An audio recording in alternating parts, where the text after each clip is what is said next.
Well, depends on the immediate and any Okay, can I have two people to volunteer to take minutes, and either pad is really fun to use because somebody else will just like type in there. You don't know while you're typing. We get a few. Anyone? It'd be really fun. Great, thank you. And one more. And then maybe you're gonna back up like somebody who's supposed to put names and like surprise people with like Christmas presents and having the names appear when they don't know one. Especially during the discussion, it may be worthwhile for those who are interested in the information on the discussion to monitor it, because of that, to make sure that the notes are captured. Okay, Tim one as well. Is it acceptable to be quiet, but put your own thoughts into the ether? No. All right, so someone else to be a full volunteer. And you want more full volunteer. You might have noticed that happened in yesterday's, but when Michael was looking for a VGA cable, but it needs to be erased. Just FYI. So we have like at least 3 prolific writers in this room that I'm, looking across. Like Thomas, pumps out drafts while he does 68-mile runs. Mike Jones, you're a good writer too. Come on, anyone? I was just gonna write us like a travel blog. Just one more volunteer. We have one volunteer. It's ether pads. It's like a shared responsibility. I think Chris is hiding from us. Chris does it a lot. Yes, no, notice I'm not picking on him. How about you, Guy? I'm writing a draft for Jose right now. So we can take minutes instead. In all seriousness, the minutes are really important when we follow up kind of later, remember, for the kind of memory of what happened, so we can have another helper. Yeah, and we can't start without it. I would try, but I'm not very confident in my English ability, so Okay. I'll at least try. Much appreciated. Great. Do the minute takers know how to get to the ether pad? I can explain I'm it on quickly. Well, I thought He's on He's on it. Are you on it already? And I'm sorry, I don't know your name. I'm Rio Casolaro. you can put your name as a note taker. Okay. That Okay, see, I was doing this and stuff. Okay, and Jabber. All right, so we have one in stealth, so that's good, plus 2 minute takers. We need 1 Jabber scribe. We need a jabber scribe. You just say slide number, blah, blah, blah. Will you? Oh, we have a Jabber scribe. Chris, are you? Thank you, Chris. Thank you, Chris. We should get an award. So, Doesn't it come takes with every rides in dark chocolate, I'll take it. you're so easy. Clean up your mind, will you? It's late. It's like a tarnished mirror.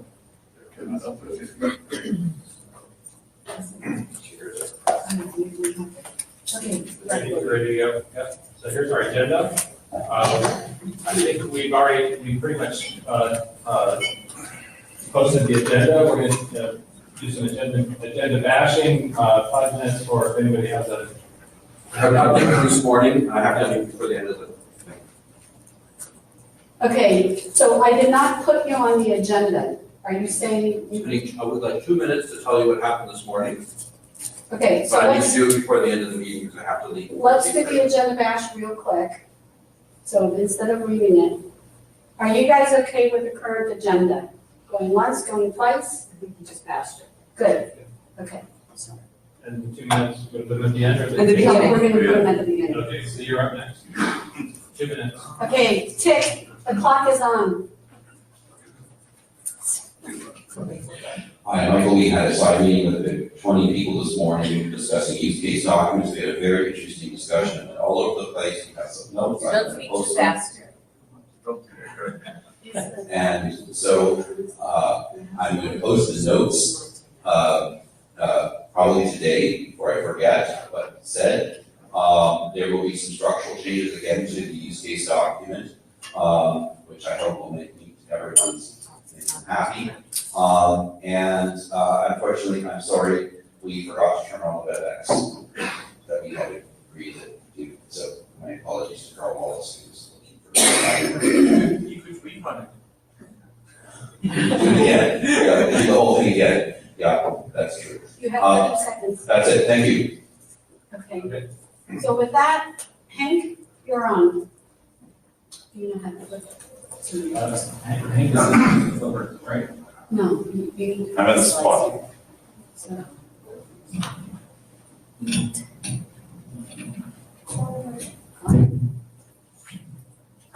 No, these are not the right slides. Anyone else need to sign the blue sheet? All right.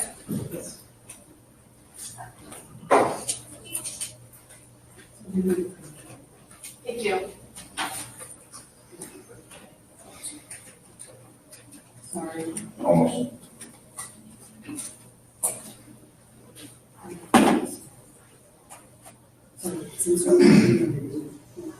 Hi. Hello. Hi, some interested people in the West Working Group. My name is Hank, and I will walk you through 4 slide sets that are very concise. And the first one's about the top of the document, it's the architecture document, also included terminology. Next slide, please. So I'm always starting with a small recap of the last session. So best thing that is to be understood, I think, is the diagram that somehow explains what we're trying to accomplish here. These are actors defined by the architecture at the moment, and these are the entities that can take on Red's roles. These here are exemplary actors. So we have on the left bottom side the device, can be a phone, can be a notebook, can be a toaster, as the use case I talked this morning. And we have the resource manager, this device on support too. But still, this device is not trustworthy yet, which creates evidence. Typically in this scenario, we are relayed by the resource manager to the remote assistation service. This device, this actor has some kind of capabilities to trace the evidence and returns an attestation result to the resource manager. Now the resource manager can make an informed decision about evidence, as based on evidence, how to trust the trustworthiness of the device. Our scope for the moment in this working group is the upper left box. In this case, a supply chain entities, it could be a vendor or something. These are in charge of pre-distributing the logistics or the bureaucracy of the whole thing. Basically, what is the trusted device? Itself can be a trust anchor, and it is in charge of distributing all the reference integrity measurements. But that is all the scope, so ignore the red dots. We are focusing on the blue dots. Next slide, please. So this is the one that we communicate to the other people, to the working group, to the world outside. These are our roles. So the server creates all the things that are later on. Okay, good. Thank you. Again, our scope. The attester is the thing that's basically everything I'm interested in. And that is the thing that wants to prove its trustworthiness by evidence. We want to choose how to trust the trustworthiness of this attester. Again, relying party verifier, pretty much self-explaining, but this is basically the roles that we can attach to a lot of things, entities out there, and this is how the architecture at the moment looks like. Now, we found our first customer, so to speak, and people understood what we're trying to convey here. And that was T working group. So the T working group actually has an attester, which is the trusted application on a device, for example, and it has a relying party. Oh, sorry, I tried to use the. What is the label? That one. Probably that one. So, okay, there's a TA, the trusted application, and a relying party, the temp. It's always the same, TA, temp. And they now want to do not only authentication, the OTRP, something version protocol, but also have an idea, is that thing trustworthy? So the people basically derive from our architecture of the roles two variants how to compose things because it's a composable architecture of the roles. The verifier could be here, so just could basically send evidence to the verifier and get an attestation about that, and with that information, go to the relying party. The relying party trusts the signed attestation result, basically trust the TA of the verifier has a trust relationship to the TA. This is okay for the right party. That would be the passport model, where you show your passport to some individual and then go through the plane and everything's fine. In this scenario, the tester basically sends evidence to the right party, which is a trusted third party in this case, which sends it like a relay diagram to the verifier in background. And then the TAM makes an informed decision because the verifier can tell the TAM, oh, this device doesn't really have a correct firmware version, probably do a remediation first before giving up the configuration problem. So the TAM is a trusted third party in this scenario. This is a use case, the most complicated one. This is how. So here you can find again the TAM as the relying party. There's another relying party here, which is the actual service. And the tester device that wants to have, first of all, this is authentication token, goes to remediation until the verifier says, hey, this is A-OK, and finally gets the token and can talk now appropriately to the relying party. So this is the first, again, customer, so to speak, of the REST architecture, and it worked out quite well. There are other ones, this is the fourth option they were discussing. There are simpler ones where the verifier collapses to the relying party is actually the same actor, which is a lot better architecture apparently. But I took this one because it was just the most complicated. So, having all said all that, we are basically now able to talk to other people and understand us somehow. This is captured in this slide set from the TEEP session. And we also have already numerous comments to elaborate on issues or expand the architecture itself. So I think the question at this point of time is this a good starting point to build a coherent architecture, and this is worth for the call for adoption. We're wondering how many people in the room have read the architecture draft. All right, so we've got a good amount. So now the question, Yeah. So, Chair want to know if we should move to adopt the draft. Yeah, that would allow us to basically get all your comments, track it in the issue tracker, have projects there, for example, for the terminology part, different project, to get issues there. Okay, and stop. stuff. I just want to ask a question because our agenda is full. I'm sorry. I'm under 10 minutes. Okay. Your students. So, the question on the table is, does the group believe that this draft is ready? Let me see how to ask the question. Can we have the draft, which we don't have right here, but the architecture draft that's under the RATS document, is there any objection to adopting that as a working group document? If you have an objection, please come up to the mic.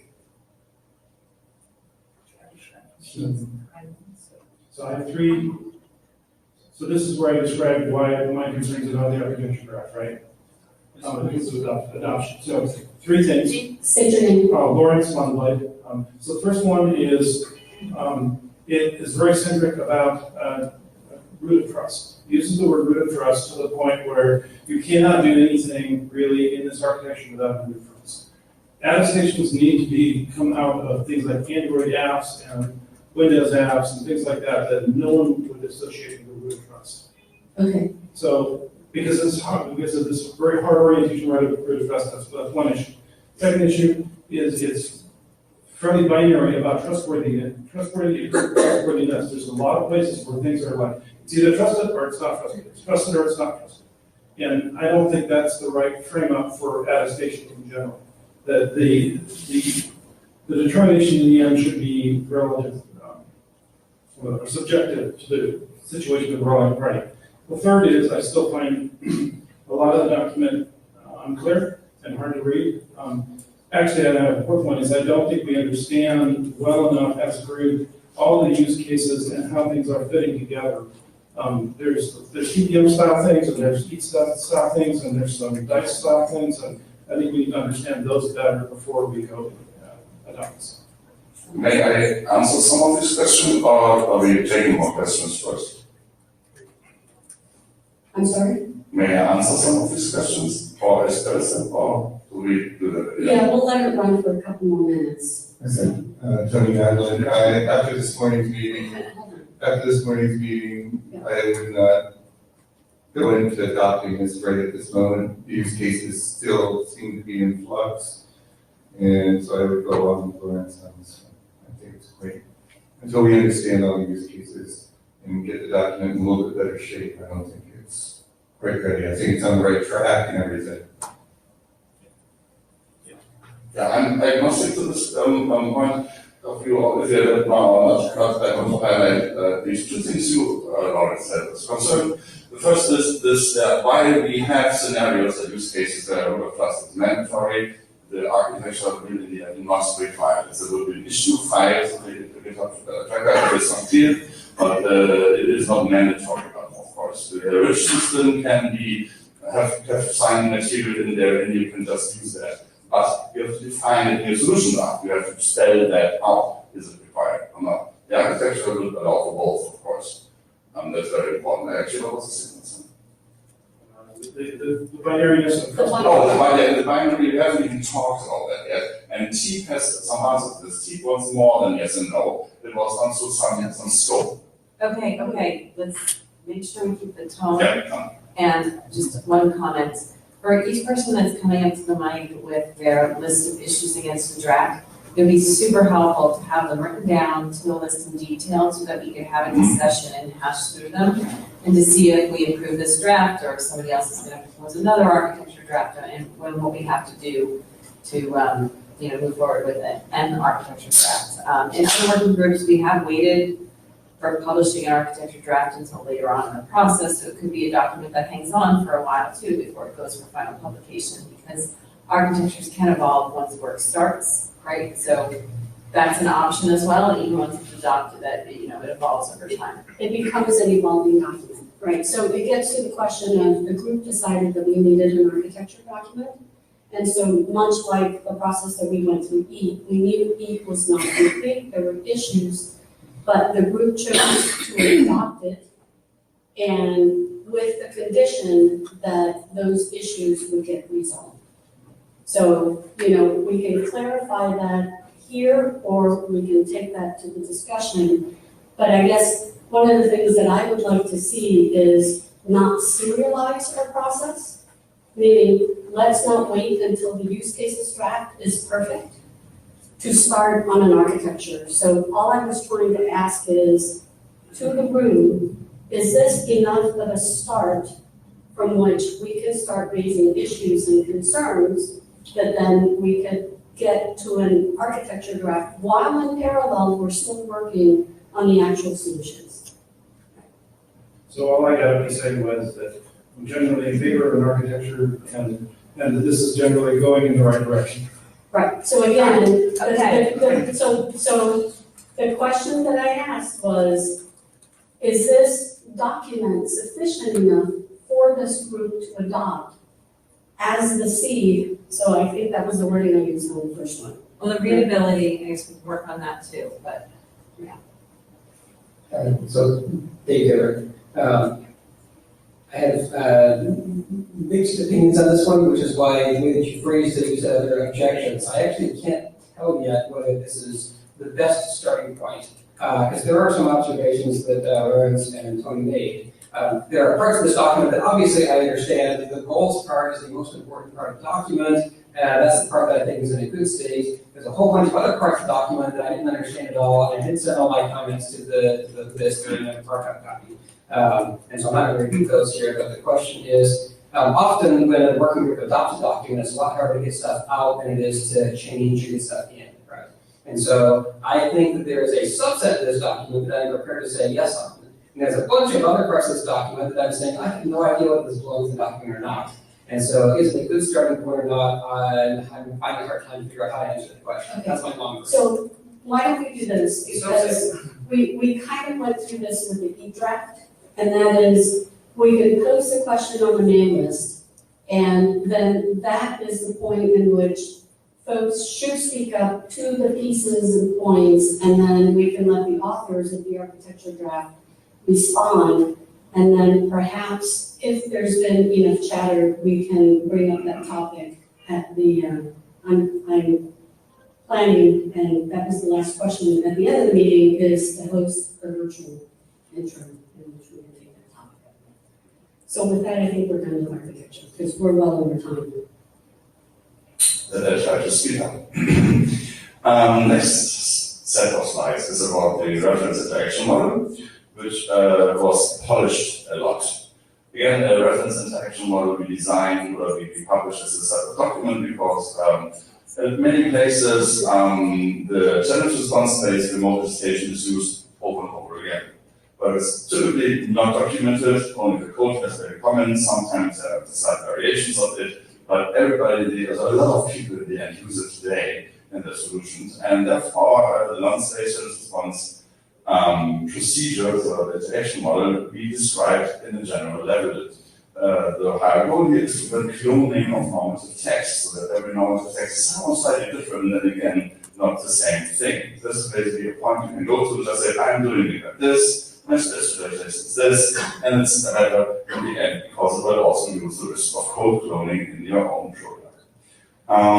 This is a polished version that, for example, Diego always designs. It's an original copy from the draft, as you can see, it's a typo there. We now have proof of concept code available, including this, complementing this draft. It's basically a tiny C-board and some glue code, and we created a specification for our fetch bodies. It is available here, I would like to say, if my approval process at home would be faster. So the URL will be this, but if you click this on the slides today, sorry, it will find empty web for the moment. This will change. So this document itself is used by the Yang model for remote station by the devices now.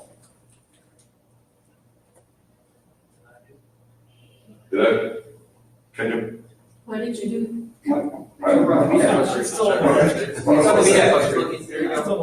Okay, I have mine. Let's see. Okay. So I was like, okay. There are always features you can add. So there's no block-based transfer at the moment. We have to squeeze everything into one view, but details. Going to the next slide deck. Oh, sorry. There are questions about the interaction model, the usefulness of it. I'm sorry, we don't have time to do that. Okay. The Yang module is also consolidating. It was at first about a very specific hardware, now it's about two pieces of hardware. One is the new one is the old one. The list of authors increased. A lot of network equipment vendors made a lot of valuable contributions to this. A short background, this is primarily used in the network equipment environment, so core infrastructure and not the network itself, but although it could use there on there. The good thing here is a lot of Yang agents already exist. It's easy to implement if you use the reference interaction model. I'm not going to do the rest of this. Currently, we added support for legacy hardware and because all the comments on the list. There will be some upcoming features for this document because we are basically writing a Yang module, which unfortunately is semantically self-describing. So we lack a little bit of English text. For example, when and how to use the data store and when and how to use the appropriate RPCs. This is our next step to put it as an author team. And also we will work on the security considerations. Until up to then, I think we are done. So usage guidance and security considerations are typically something that are commented on by the working group a lot. And again, I would like to ask for a call for those because this one, from the point of the view of the model itself, is complete.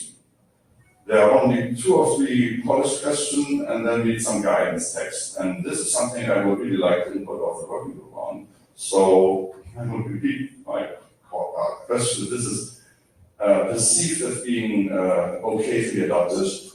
Not sure. Okay, so when you say perceived, have you gotten feedback from the we have got a lot of feedback regarding especially the legacy hardware. We only have got 2 very nitty comments on how the module is structured.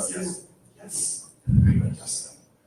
Okay, so how many people have reviewed this document besides the authors? Okay, so, yeah, no. I have read through it. That's not very detailed. Yeah. So, I think we should encourage, well, not should, I encourage people to read this document because. Can we get some commitment On the interim? So are we Yeah, committing or I have having three people an agenda? giving me feedback, okay, so. So I don't mind saying directly either. No, he's asking to pinpoint people to review and provide feedback, which I think is a good question. Yep. So can we get at least 3 people who are willing to review and provide feedback through the mail list? Thomas? You open it here, do it. Sure. Sorry, Wait, Wei Han? I will provide all the benefits. I will. Thank you. Okay, I'm just trying to make sure it gets in the notes. Okay, I will. Wei Han, just make sure the note takers have your name, has your name, please. And I'd like to get at least a third.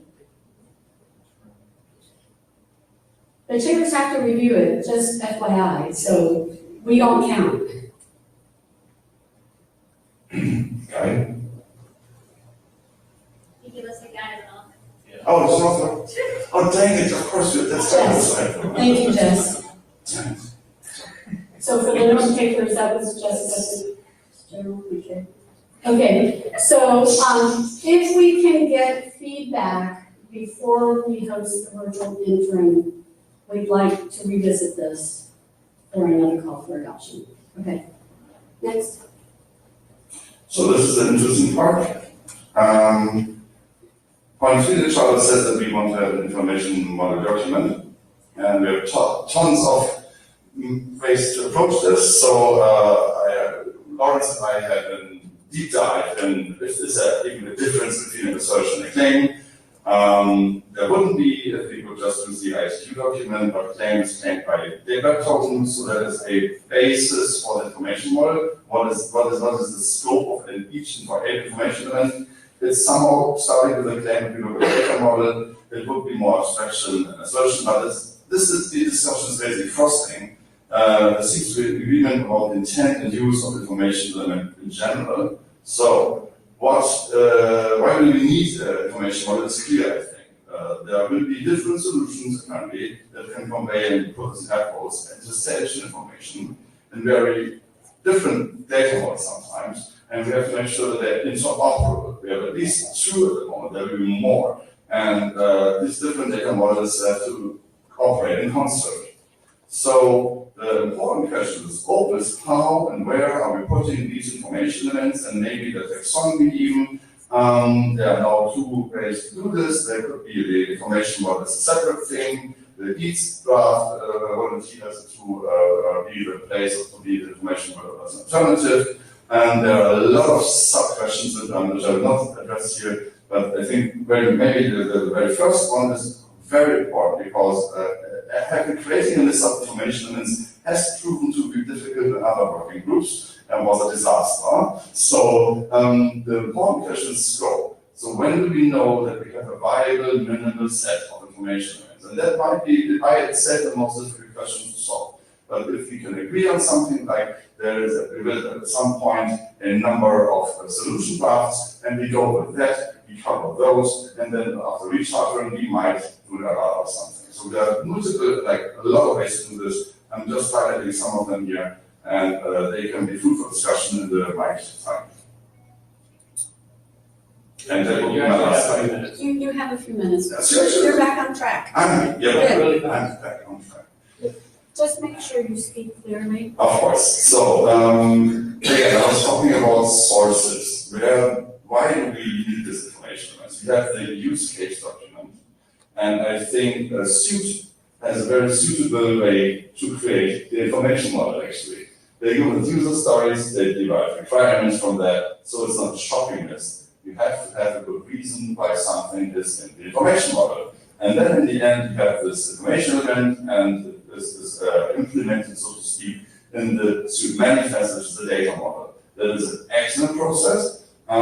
Maybe we can reduce some steps here, but process-wise, I think it's a very good way to move forward. So the source would be either the use case documents or the already implemented solutions that apparently would be covered by one or more of the use cases in the use case documents. If not, one would ask, why is the solution here and why is it not in the use case document?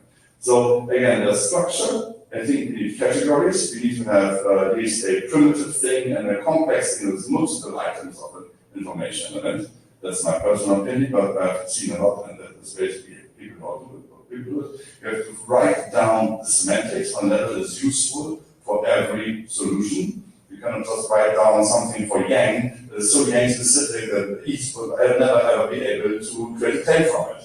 That would be a useless semantic description of an information.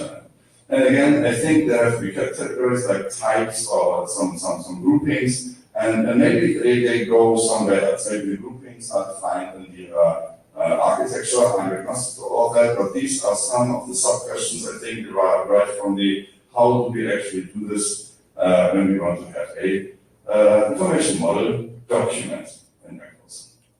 Okay. Thank you. So I agree with a lot of things that you said. I just wanted to add on to a couple of the things. One of the reasons that an information model makes sense for Suite is that Suite has a specific use case for which a particular information model comes out of. As you say, it comes from, you have a use case that generates requirements, that generates a information model. And here, it's actually much more general, right? We don't have a use case. We have a whole bunch of different use cases. That's the use case for authentication. So I think I'm a little bit skeptical to look at an information model for RATs. On the other hand, a lot of the stuff you're talking about, like on this slide right here, you're talking about what's necessary when having a information model. I can imagine every use case could have its own information model, and there could be overlaps between them. So if you ask, what's the information model for, say, DHCP options? What's the information model for Yang models? Well, answer, each one has its own, right? Because many different use cases, right? Each Yang model is a data model of that use case. And so having a document that says how you come up with your information model, the considerations like it on the slide, is actually potentially useful. And that way people doing a use case, creating a profile of RATs, can then use this, okay? And so I don't know that it's useful, I'm not convinced yet that it's useful to have a document that says, here's the information model for a bunch of these pipes. Okay? I'd rather have a document that says, here's how you do information models for your use case. And then people doing the profiles could then make use of that and say, here's the information model for, say, Chief's use case of attestation. And here's the information model for network attestation. So just FYI, I'm going to cut the line at Kathleen because we reserved 20 minutes to actually discuss the whole topic. I would like the opportunity. You're going to have 5 minutes after Hank is done. I'm just trying to make sure. Yeah, I'm just thinking that the discussion will be more fruitful after I've had the chance to present my part. Okay, so. Okay, but I have to respect the people who are standing in line, and all I'm saying, in the interest of time, I'm going to cut the line at Kathleen. Eric, wait. One of the things that I think we have to focus on is the information model at this point is at a high level. We have APIs, and it has to support many use cases. We have a data model, an Yang model that's allowing access. We've had discussions with the mailing list about EAT. In the end, we're going to have fewer data objects than we are going to have variations of the objects based on the use case. So if we don't find things to nail down to be common across them, we're going to go up a creek. I like the information model at a high level just because it provides a basis for the kinds of DHCP options or other things that are going to be out there. We have to find something on which to hang all the variations, and that's why I like this here. So Kathleen Moriarty, I've just seen a lot of working groups go on and on and on for years, and so I liked Dave's suggestion. So I'm wondering if we just have to explore this a bit more between the two sets of comments that came up, because they were both very good. So maybe there's some middle ground, or maybe we start with a profile with extensions, or sat down. But so when you think about that, just in terms of what's going to be really useful in the long term, and how long the draft might take, right? So right. Yeah, this is a problem, yeah. And the children, we learned our lesson, and very, very much we will not. Can you say what you're pointing to? So I was pointing at when do we know that we are ready to close the circle? When do we have the minimal viable set that satisfies the scope solution we are talking about today? Initially, I said this seems to be the most difficult and the most important topic. And I will be happy if we find consensus on any of this. You are perfect, you're on time. So, That's what I saw. moving on, so Lawrence, did you want to use any of your slides, or you just want to get up? You have 5 minutes. Yeah, can you show my first slide? Yeah. So these slides were made like forever ago before I had a lot of side conversations. And I've learned a lot, and things have changed quite tremendously since then. And what I did in the latest draft was to describe each claim in text, then describe the data items, the data in CBDL, and then the CBDL is normative. So this section 3 has the description of each claim and the you're being there. Right. So section 3 has the textual description of each claim and CBDL describing each claim. Now I understand better, and then section 4 describes a general way to serialize that into either C4 or JSON. So really what I was after here, whether you call it information data model or whatever you want to call it, is a description that's neutral to the serialization and it's useful broadly, and then have some procedural prescribed way that turns into the JSON or the SQL. I think technically section 3 is both information and data model, and section 4 is representation, serialization. So this is an example of what I did here. So this is the description, the start of the description for a GPS location. Basically, this helps repeat WGS84. Here is the CDDL describing the location, and then where it got specific, I have to do labels because labeling JSON and C4 is how much time do I have? 2.5 minutes. 2.5 minutes, okay. All right, so here, so one of the things I from all the conversations is, I think it's really interesting to distinguish the description of the claims, or assertions, same thing more or less, from an interaction model, or a protocol or an exchange. Because the Yang document, I understand, is actually going into a whole substantial exchange, where that's all implied by CWT and JWT. So, when my conversation with Guy today, he talked about it's kind of the TCG oriented attestation TPM. Is it and E, are they two ships in the night? So two boats. So I kind of got this 3-boat analogy here that I want to kind of go down with. Boat number 1, I'm going to call it the 8 boat. All the interesting work is in claims definition. The signing format, we picked a modern one, and the transport, the protocol is anything you want. No constraint there, right?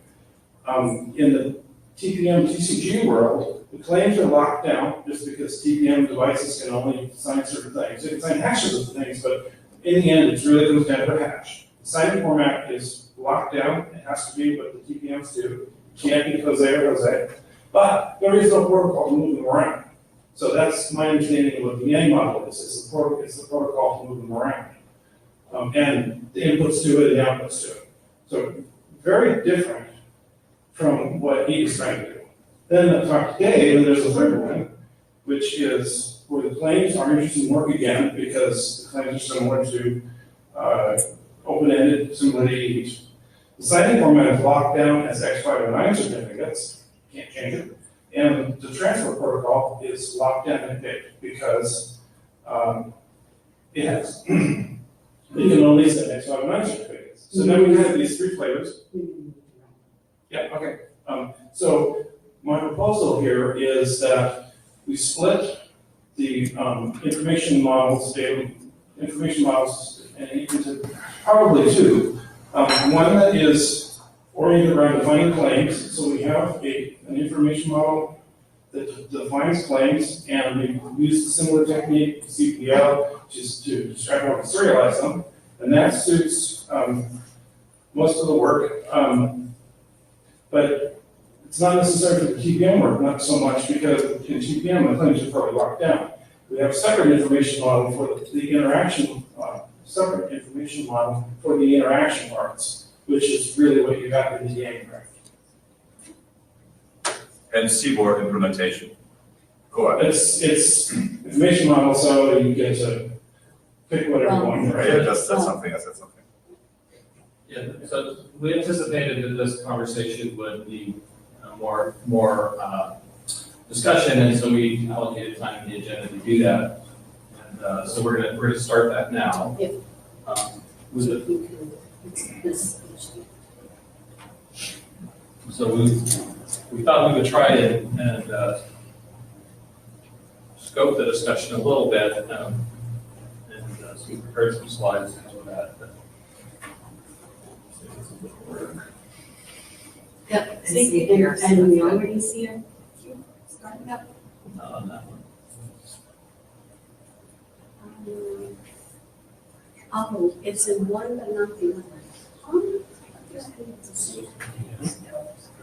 It's the same on both screens. Is it okay? Oh, okay. It's the same on both. Yeah, okay. Okay, so this is just to set the context. What we want to do is essentially set the context so that we can come to a decision as a working group how to move forward with information model. And some of the decisions that we see we need to make are first we need to understand what content belongs in the information model. That's sort of one vector to think about. The other one is how do we represent the information model in terms of the drafts that are provided. And so it's a question of multiple drafts, single draft, that sort of thing. So we'll keep those two in mind. They could be separate conversations. But those are the two kinds of questions that we have that we want to deal with. We want to also remind folks that our charter does give us some guidance on information models. So in the provided here indicates that we will define an information model, and then we'll also define a data model. Okay, and we're also want folks to understand that there is an RFC that defines the difference between the two. We've summarized in one sentence what the difference is. You can read them, but we really want the working group to be very familiar with that RFC and read it and understand it. Okay. And so a note: if we look at the working group charter, the text in the charter says it uses the words assertions and claims as well as system component characteristics. Those are the words that are used to scope what belongs in an information model for rats. Okay. Now, granted, we still may need to refine the definition of those terms, but it isn't. The idea isn't supposed to be very widely, broad. We're not here to do general information models. That's the point. We're trying to frame the discussion in the context of rats. Okay, so we basically have two drafts that are defining information models currently. There's the draft for Colts Rats Information Model 00. It basically contains two kinds of information: meta characteristics that apply to assertions, And it also defines a set of assertions. We also use the word claim as synonymous with assertion. Okay, so those are two kinds of information that are in the draft. Currently, in the draft IETF RADS E01, it defines both an information model and a data model, and it contains information such as assertions and how to group them. It also talks about how to nest groups of assertions. And so they're not exactly, a Venn diagram. There's some overlap, but not a lot of overlap. But those tend to be the kinds of content that are being described currently. So assertions, grouping, nesting, interactions, and meta characteristics. There may be something else that we haven't yet, discussed that maybe is appropriate for us to discuss. But hopefully we can bring that out in the context of our discussion. So with that, I think we want to open the mic to folks to express their views on where we should go forward. Dave Mueller. So I'm one of the team authors, and I've been working on what should be the format for attestation fatigue. And I've spent time looking at the suit work, I've spent time looking at EAT, and looking at some other ARM-specific things. And I'm from Intel, I've been looking at ways that we do attestation inside Intel. And while I like the EAT format, I see that more as a data model rather than an information model. And I'd like to see something more along the lines of the suit manifest work, where it describes a CDDL that says this is the format of an attestation token. And it says these are the data elements, these are how they're nested, this is how you extend it, and define specific elements that we expect to be in the attestation token. And so some of that might be a common dictionary of this is how you format, this is how you put in a hash, this is how you have a GUID, this is how you have a version number. And that becomes our information model. And then data models, like the EAT token, can then say, here's a specific mapping onto the information model, here's how we do that.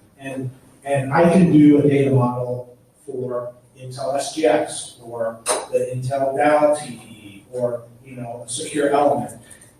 At some point, right, we can come together after, like Hank said, we have a few of these defined, we can find a common format. And hopefully that will create a way for us to say we've got a reasonable set here. My goal through this is, one, I want to make sure manufacturers like my company have the ability to extend the data model if they feel they need to. But I don't want to create a burden on Anna to register every friggin' possible profile that someone might come up with. So we have to find that middle ground, and I think starting with a really good information model that limits it. And I don't think EAT is there, and I don't think the RATS model is there. Okay, so I was going to ask you, you've read the RATS information model? Well, it's not RATS. I've skimmed through it. I haven't sat down and really detailed read it. Okay, thanks for the feedback. This is saying, author of the information, one of the authors of the information model.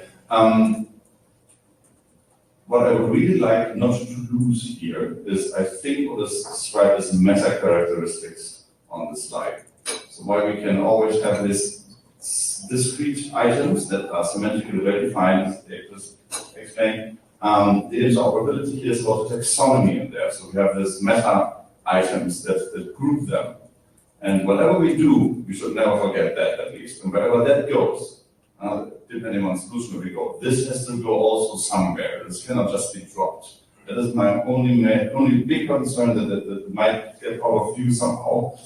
These categories of information elements that say this is about extrinsic, intrinsic, hardware, software, some groupings here, or protocol parameters, whatever. That is highly important for later people to understand where do I have to look when I want to create a new protocol that's conforming to it. So I want to remind everybody that the charter instructs us that our information and data models are informed by our use cases. So one would expect that if meta characteristics are part of those models, that they are at least motivated by the use cases in some way.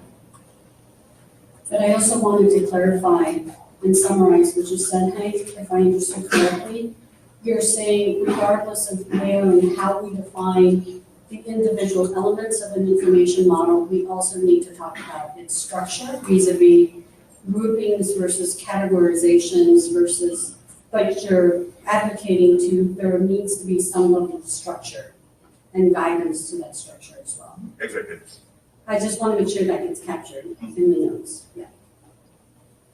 Jessica, this is John. I think you stole my line. I was going to suggest that maybe we, instead of looking at these documents listed here, went back to the use cases document, made sure all of the use cases were considered for the group are captured, and develop a information model from there. So again, to my earlier comment, I'd like for us to see if there's a way in which we can parallelize some of the efforts.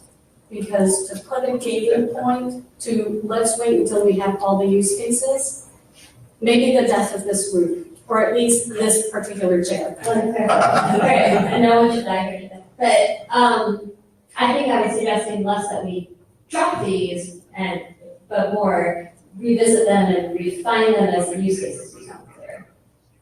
Get all the information for these documents. Okay, so you could have done, but. Yeah. Thanks, Jessica. Take care. 3 quick points. Number 1, structure. Yes. Structural requirements, and it's not about individual ones, but having something that talks about structure. Yes, so that's point number 1, support what you said, Nancy.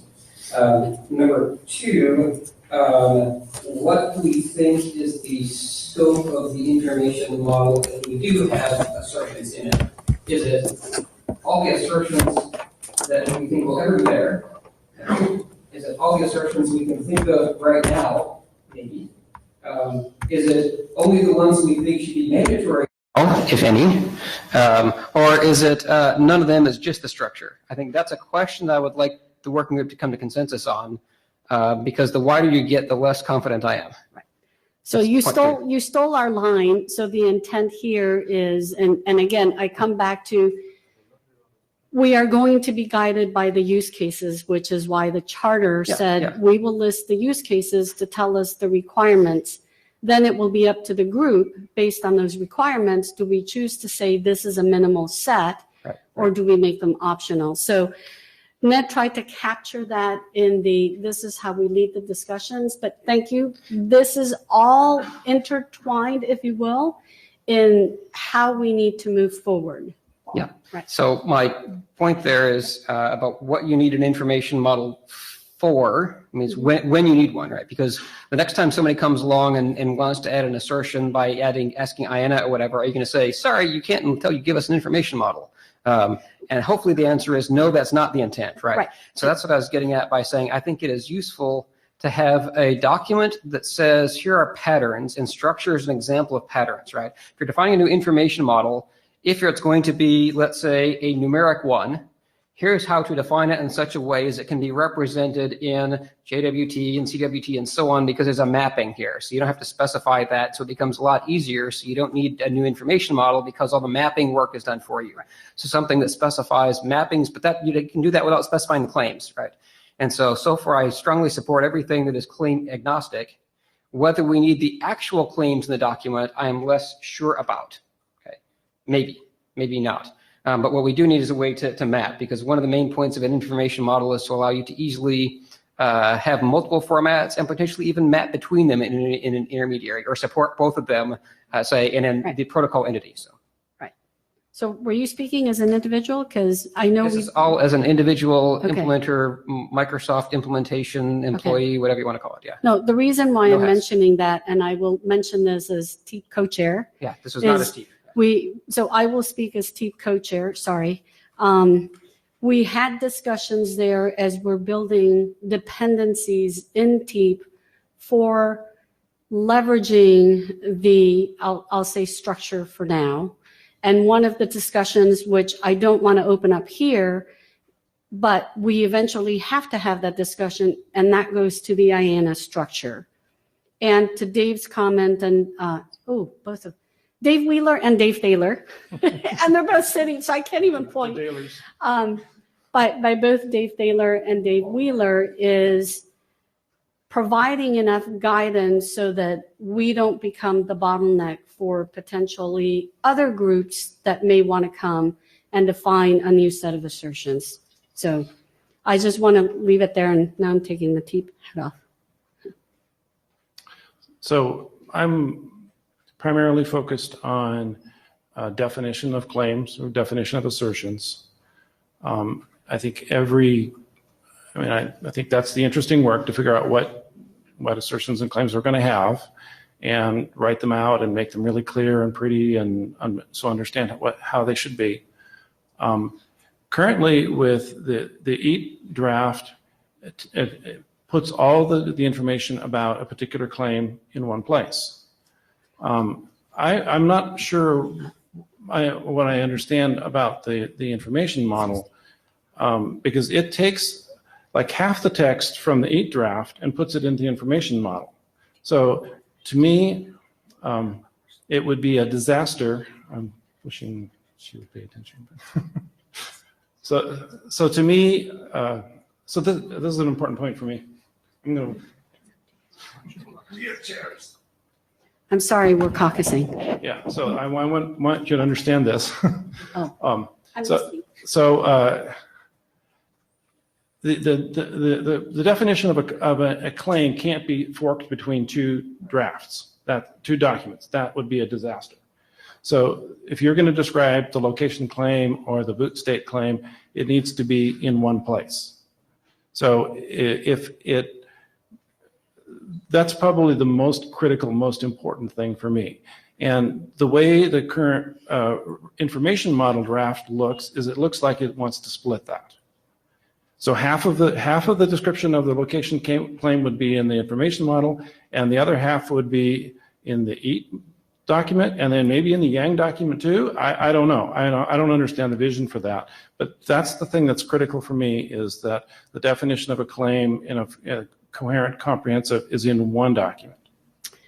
So just to clarify, when you say the definition of a claim, so there's been comments about the information model providing the structure for what an assertion or a claim may look like, not a specific instantiation of a claim or an assertion. Yeah, okay. So are you saying those two should be bound to the same document? If you're doing I think I don't understand that. It sounds like a little bit like defining types and principles for defining claims.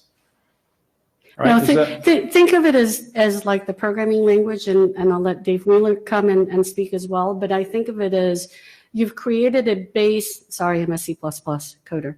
So you create a base object from which you can instantiate specific object classes from that base object.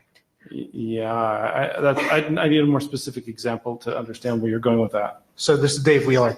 So I 100% agree with you. We can't split claims between documents. The definition of one claim between two. I will stand back to back with you and fight to the end. We can't do that, okay? Okay, but you have to, I can't hear what he said. I said that I'd fight back to back with Lawrence. We can't split claims between two documents. But I think perhaps I didn't speak clearly enough about the information model. The information model defines a structure, and it defines data types and talks about how those data types are formatted and could potentially be used. So I would have CDDL that says, oh, I have this structure, I've got this header, and then I can have claims, and claims look like this, and they can have versions and this. And if you do a hash, if you want to define a hash, it should be defined this way. And here's a way to do it in JSON, and here's a way to do it in CBOR. So that's an information model. And we can point to other instances of that, but it's just an information model. And then when we go say, okay, I want to define a claim for a TEE, this is now a document model that uses the information model and says, okay, there's a structure, I'm going to define what an attestation token looks for this and use the information model and the common defined elements to say this is what a claim looks like. And if I'm doing a boot claim, it needs to have these elements. These are mandatory, these are optional. I draw from the information model to say that's the format, and I use the structure from the information model. Okay, Does that make so sense? logistically, because again, I want to come back and kind of sort of, but really be black and white. So just so you guys know, I'm going to cut the line at Ming. Ming is on the Jabber, okay? Or Meet Echo. Getting confused.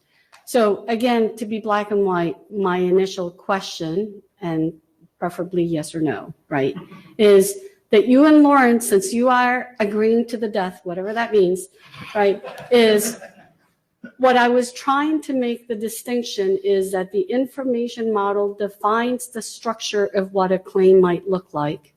It doesn't necessarily instantiate, it doesn't have to, it can, but it doesn't necessarily instantiate this is a geolocation claim.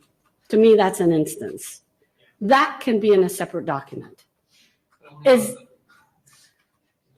So Dave Wheeler is nodding yes. Lawrence, yes or no? I'm pretty sure I'm yes. I mean, it's not stated precisely enough for me to know for sure. Okay. I think we're actually in the already. interest of time, we only have 2 or 3 minutes left, so please. Yeah. Make it I quick, think we're please. actually already doing this because there's some types for strings and dates already in the JWT and CWT, and then we're referencing them from date documents. And so that's why Ned was trying to structure it to, there's some elements of an information model in EAT, but it's not complete. The Berkhold draft has a different explanation and description. But anyway, sorry, I shouldn't banter that. We should just continue. Yeah, I mean, that's basically my concern with the RATS information model document is it seems like it's only a little bit of it's like only a fragment of a claim definition. This is why we're not doing any call for adoption. We want to get guidance for the group on the direction, okay? List comments welcome and encouraged. And I expect everybody to provide their comments for those especially who are shy and don't want to come to the MIC to put them on the list. Okay. I heard that, I'm not sure what Nancy means when she says what the structure looks like. Is there content in there? Is there semantic text in the structure, or is it not? It can have semantics. It can have semantics. So that is interesting because I didn't hear that from the text. So I would find it drastically disastrous if we split information model elements all across the data model documents and have them there. And I give you a good example, because then we would define nonce 4 times. Why?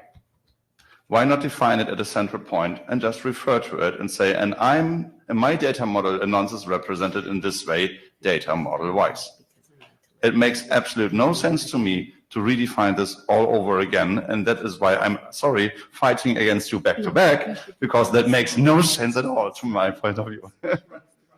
So I said that there's common elements defined in. Okay, we need to keep moving forward because we have somebody on Meet Echo. So Ming, you're on the queue. Can you hear us? Hi. Yes, there we go. I tried to see. Can you hear me? Yes. Oh, great. Okay, so just for fine.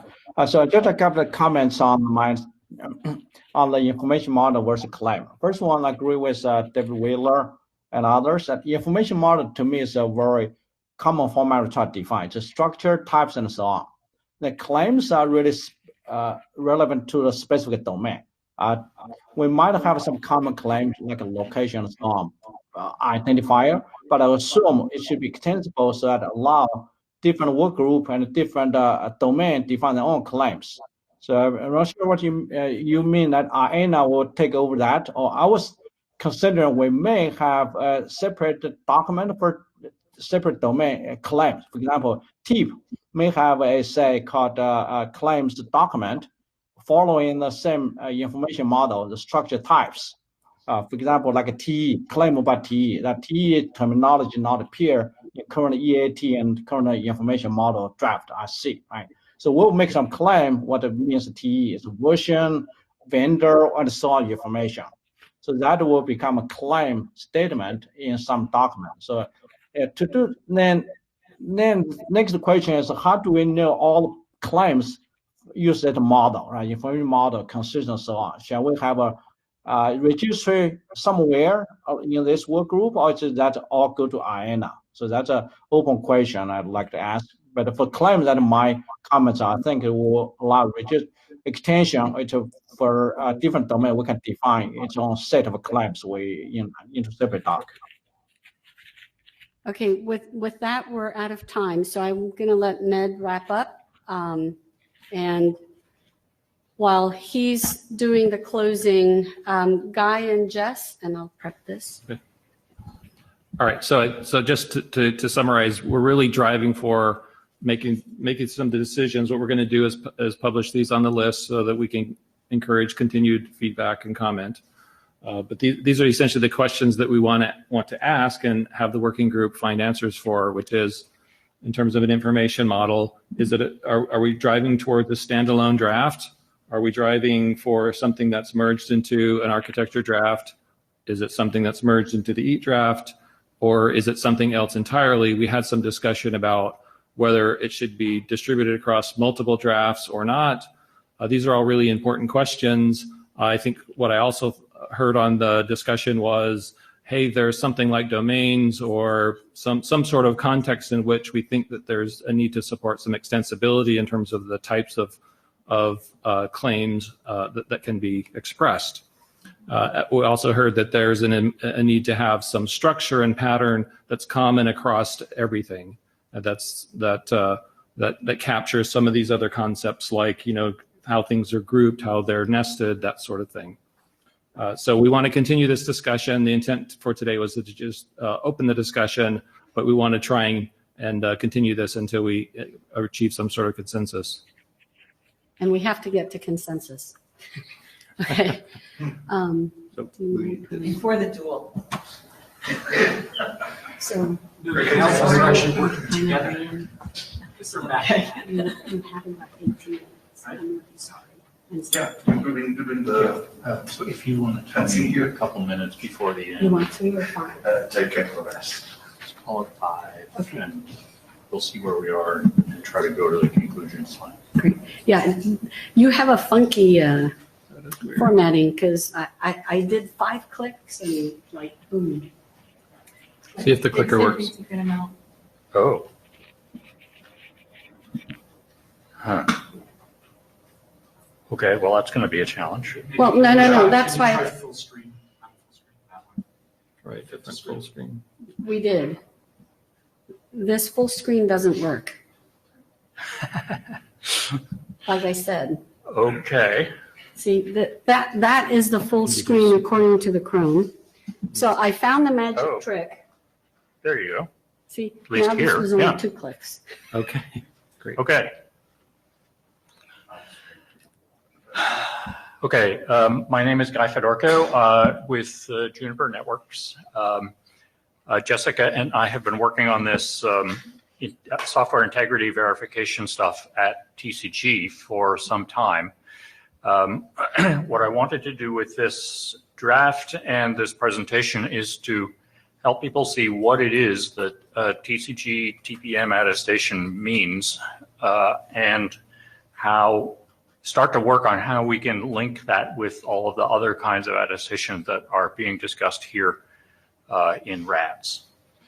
The work, of course, is described in the draft, but there's also a document on the TCG website which gives more or less the same thing in a different format with like colors and pictures and stuff, if that's of interest to anyone. And that document, from TCG's point of view, is out for public review at this point.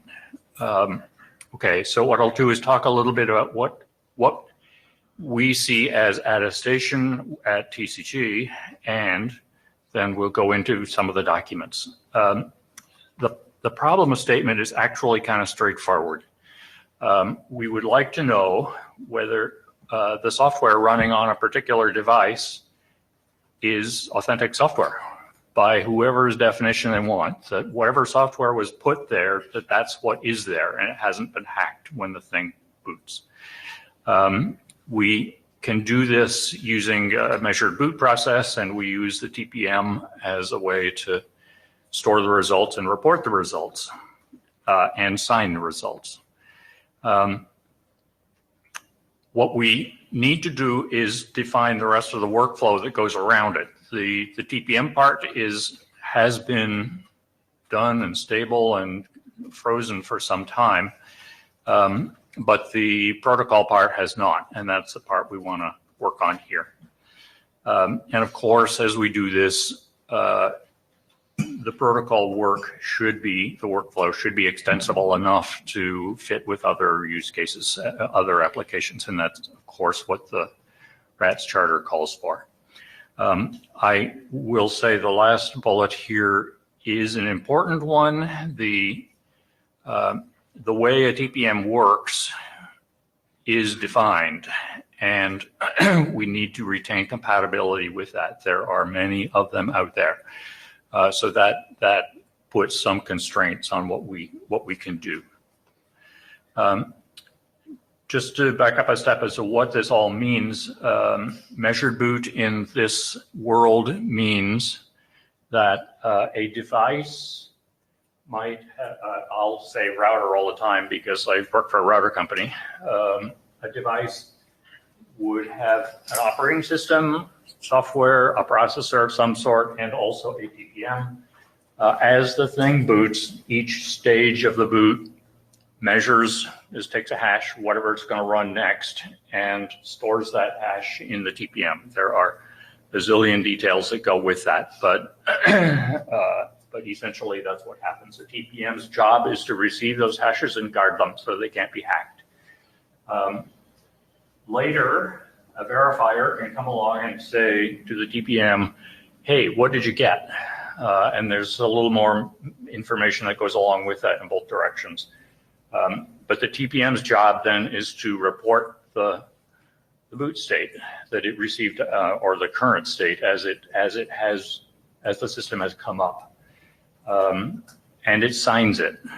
And an important part, as I've learned in talking to a number of our colleagues here, is there is an implicit trust model here, which I have not explained, but will go through in the next draft of this stuff. And boy, it'd be nice to not break the trust model. It doesn't say everyone has to use the TCD trust model, but whatever comes out of RATS, could we please not break the trust model that works here? Okay, so that's what we're trying to get done. The information flows in the broad sense. We'll look at this again, but there's a source for software, which might be the device manufacturer, although it could be someone else. There's the device that we are attesting. There's the verifier. The information from the device manufacturer should go to the verifier so it knows what to look for. Then the verifier asks the question to say, who are you and what do you have? And the device returns the responses. I should say in TPM speak, a quote is the technical term for the blob of data that the TPM responds with to say, here's my current state. Why is this hard? Maybe it isn't, but one part of it, at least for what we do in the router business, is telling whether you're running the right software doesn't matter much unless you know you're asking the right router. You're not going to put your hands on the thing. You're off in the ether somewhere. There's some device out there. There have been a number of embarrassing circumstances that got summarized through a thing called the Azakan attack. Oh, I'm supposed to stand on the red X. Yes. Oh, wow. Okay. Yes. So where essentially a man-in-the-middle attack could separate the identity of the device from the state of the device, so the broken device could get a good device to respond on its behalf. Don't want to have that happen. This problem is pretty much multi-vendor because whoever verifies the answer and whoever produces the result, probably not the same vendor. At least they shouldn't necessarily be the same. It's a little challenging because for complicated things like routers, there are a lot of software configurations, and determining whether this one is a good one or not is a little harder than just this hash equals something. I don't know, maybe someone who makes IoT thermostats can say this is a hash, good. But routers are wicked complicated. Okay, so if we look at this in a protocol, closer to the protocol levels then, same picture, but we have now a couple of different flows where we need to first verify the identity. In this work, we're leveraging the IEEE Dev ID stuff and use the key which is in the TPM to verify the TLS connection. And having verified the connection that we have the right device, then we can go ahead with the next stage of asking for quote so that we can then verify that whatever is on the box is what we thought was going to be there. We also, of course, need the reference measurements. There are two ways to do this depending on how you think about your structuring your back-end systems and the application. Either the verifier goes to the device manufacturer directly or the software manufacturer to obtain the golden measurements, or the software vendor ships the golden measurements, which are signed by the software vendor along with the software, so that you can go to the box, say, tell me what you should have, tell me what you do have, and work on the comparison. And since the measurements are signed by the vendor, again, trust model, you can figure out whether it's what you think should be there and whether it looks like it's right. So those are the flows that we want to be able to do with this to support.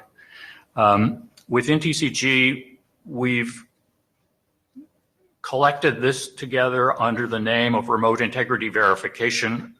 Informally, it's been remote attestation for years and years.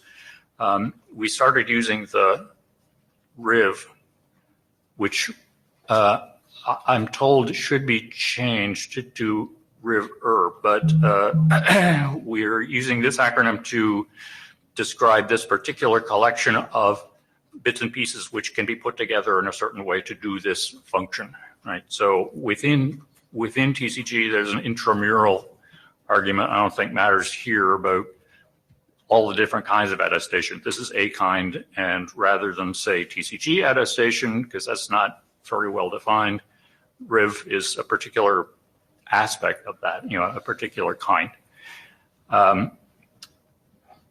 This one is focused on network equipment because I work for a router company.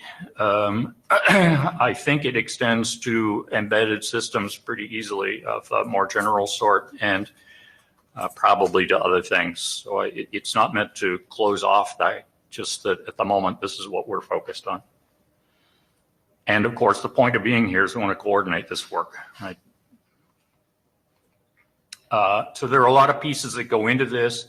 The important parts here, I think it's obvious that all of the documents that relate to how a TPM works are and should remain in TCG. But if it involves protocols and models and communication and so on, then it probably belongs here. So we're trying to figure out how to get that balance to happen, right? The stack that we're working with at the moment, this is kind of a draft of how we can put all these pieces together, has both TCG documents. At the moment, there is an information model for attestation for TPM 1.2 and 2.0. Hank has Hank's Yang model lines up with this. So we have those put together. The rest of the stack on down is prior art is done. TCG did a MIB for this same query response quote stuff. And it was a tough project, right? So I think if we can focus on this stuff in IETF, that would be great. There's another half of this, which I think is out of scope for RATS right now, which is how you handle the reference measurements. And I think we'll probably discuss that more later, but that's not for today. There are a number of documents on this work at TCG. The draft and the version on the TCG website names a number of the documents. TCG process is a little different from here, so some of them are already published and freely available. Some of them are members only still. I know there will be a number of companies in this room that are members of TCG, so for those people, you can just go look them up, right? And some of the ones that are in process are coming pretty close to public review. Okay. They're coming pretty close to what? Public review. Oh, okay. Yeah. So I'm sorry, the TCG. TCG's process. In TCG process, the document is developed inside the organization until it's, fairly cooked, and then it's put out for public review and then published openly.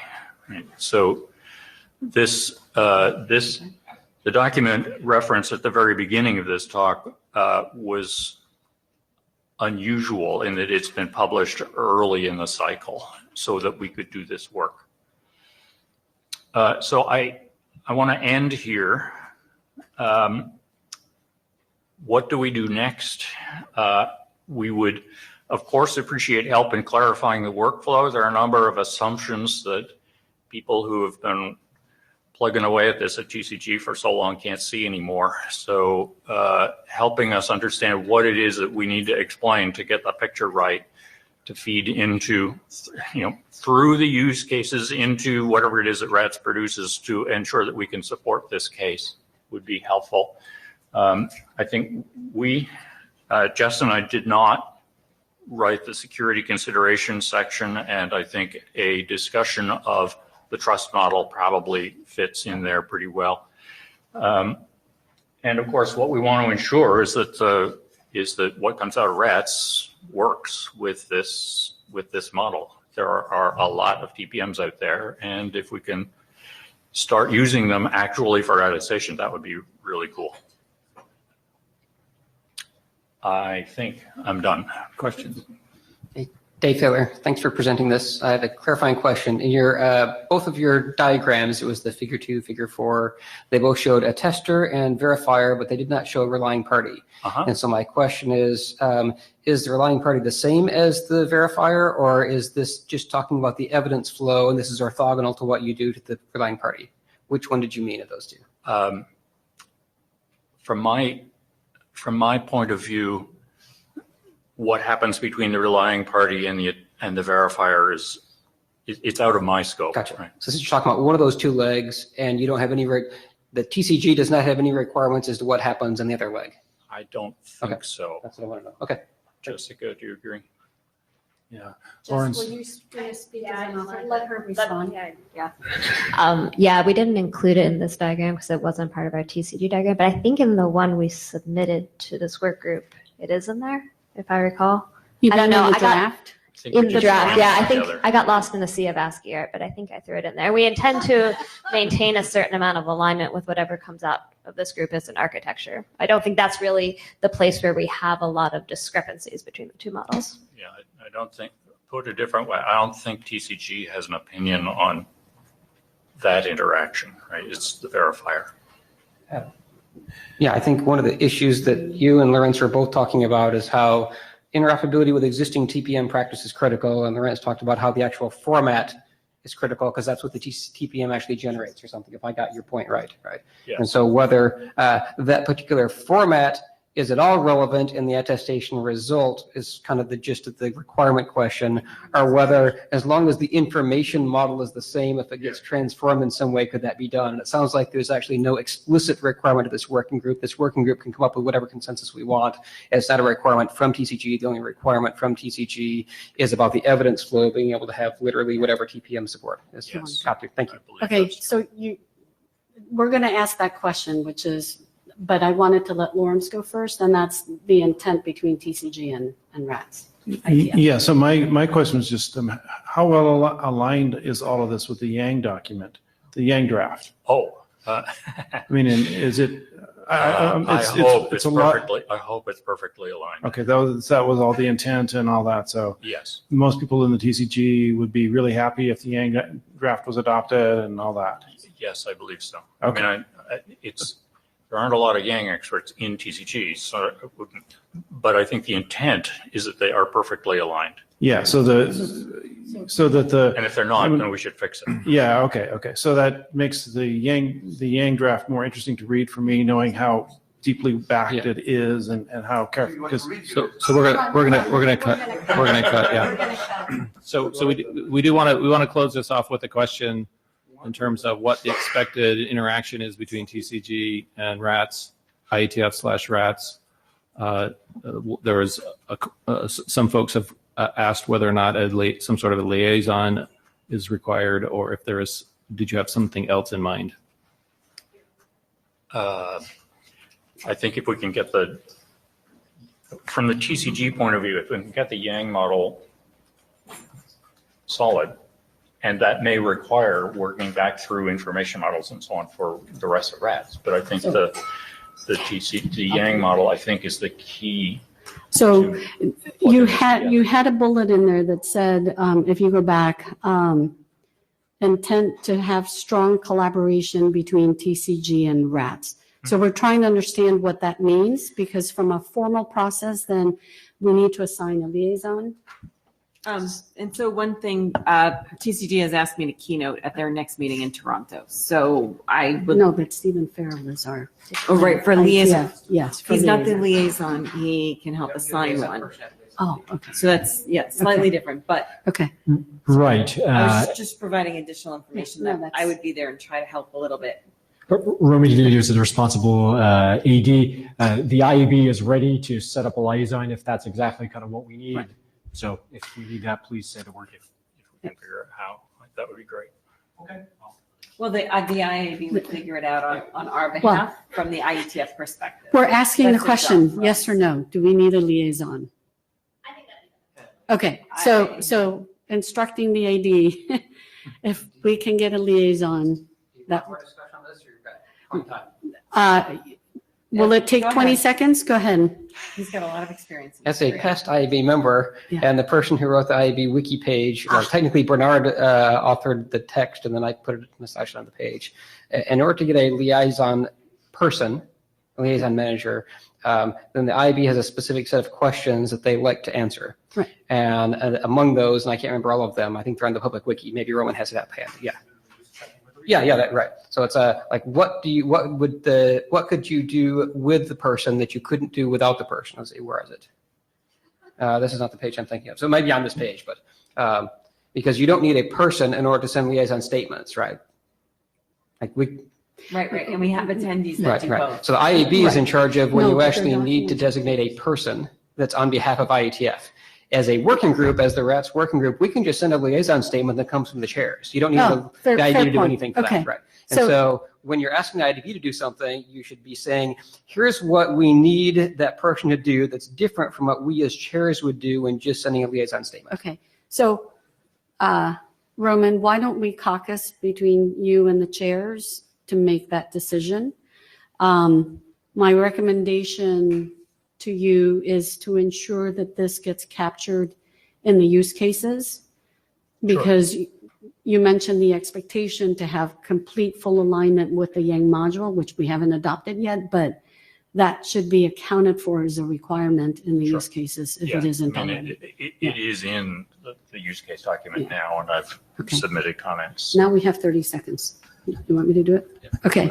Okay. Since we're out of time, I'm just going to run the questions. We have 30 seconds. Thank you, Guy. Logistically, I think, and Kathleen was suggesting, it sounds like we may need more than one interim. So would there be opposition to having two? Virtual. Yeah, no face-to-face. We have too many global. Two virtual interims versus three. So it's well, hold. Oh, I mean, I don't mean less. I just didn't want just one. Well, that's so what agree with the other. Okay. So the reason why I'm saying this is, I guess I should have started with the first question. Is we talked about TEEP dependencies on rats and having that use case. There's a long discussion, so which will be ongoing. It wouldn't be a bad idea. I'm looking at the TEEP co-chair to see if he can nod, of having a joint virtual interim of, I'm thinking, an hour. So if what you're saying is you think there should be one, or you're asking the question whether there's interest in having one virtual interim that is the joint RATS TEEP discussion. Yes. And a separate virtual interim that is just the RATS discussion. Right. And then the question. That's why you. Okay. So let me ask the question, value in the joint TEEP and RATS. If you object, just raise your hand. Going once, twice. Okay. So we will put a doodle poll to put that one together, and I'll caucus with that. Okay. So for the RATS working group items, given that there was a lot of discussion and we still have a ways to go vis-a-vis the information model, would it be worthwhile to have one versus two? So let me just post the question. Would you have objections if there were two virtual interims separate from the joint with TEEP? So raise your hands. Both focused on information model. No. So we'll have to figure out. All of this will go out to the mail because we're 2 minutes over. So if there are no objections, we will post that to the mail list and then schedule them accordingly. Okay. So blue sheets. Anybody need blue sheets? They're up here. Just come on up. Otherwise, we're done. Thank you. Thank you to the minute takers and Jabra Scribe. Much appreciated. Thank you. At least help with formalities. I actually have a meeting right now. Well, yeah. If you want a liaison person, an example of something about the justification is, we get an official IETF representative to go to the closed meeting that we can't normally do, so we could actually provide feedback on the internal discussion. And that's why I think we will need one, but we should, Our organization right. usually is not about. Their meetings are closed.